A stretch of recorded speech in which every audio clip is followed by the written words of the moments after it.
এই মুহূর্তে সব থেকে বড় খবর, পশ্চিমবঙ্গের গভর্নর সিভি আনন্দ বোস পদত্যাগ করেছেন। কিসের জন্য পদত্যাগ করেছেন, কেন পদত্যাগ করেছেন কিছুই জানা যাচ্ছে না। কিন্তু এই মুহূর্তে সব থেকে বড় খবর, পশ্চিমবঙ্গের গভর্নর সিভি আনন্দ বোস পদত্যাগ করেছেন।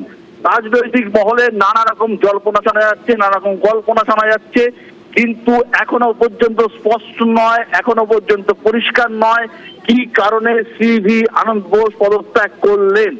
সিভি আনন্দ বোসের জায়গায় গভর্নর কে হবেন তা নিয়েও জল্পনা কল্পনা শুরু হয়েছে দিল্লির রাজনৈতিক মহলে। যদিও এখনো পর্যন্ত খুব কম সংখ্যক মানুষ এটা জানেন, অলমোস্ট জানেন না বললেই চলে। তবু আমার কাছে যেটুকু খবর এসেছে, সিভি আনন্দ বোস পদত্যাগ করেছেন এবং নতুন গভর্নর সম্ভবত আগামীকাল বা পরশুর মধ্যেই দায়িত্ব বুঝে নেবেন।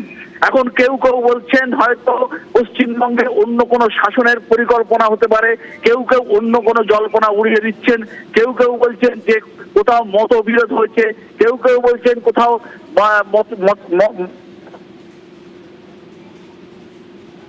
ত্যাগ করেছেন, এটা খবর। এবং এই খবর ইতিমধ্যেই ছড়িয়ে পড়বে হয়তো কিছুক্ষণের মধ্যে এবং জানা যাবে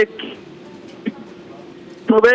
কিন্তু বাস্তব এটা, পশ্চিমবঙ্গের বর্তমান গভর্নর সিভি আনন্দ বোস পদত্যাগ করেছেন। প্রসঙ্গটা বলে রাখি, 3 বছর মতো হয়েছে সিভি আনন্দ বোসের পশ্চিমবঙ্গে গভর্নর পদে।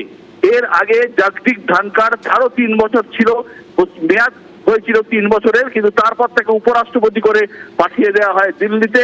কিন্তু উপরাষ্ট্রপতি পদেও তিনি বেশি দিন থাকতে পারেননি, তিনিও পদত্যাগ করে চলে যান। এবার সিভি আনন্দ বোস তিনিও কিন্তু পশ্চিমবঙ্গের গভর্নর পদ থেকে পদত্যাগ করলেন। আমি জানার চেষ্টা করছি কি কারণে তার এই সিদ্ধান্ত।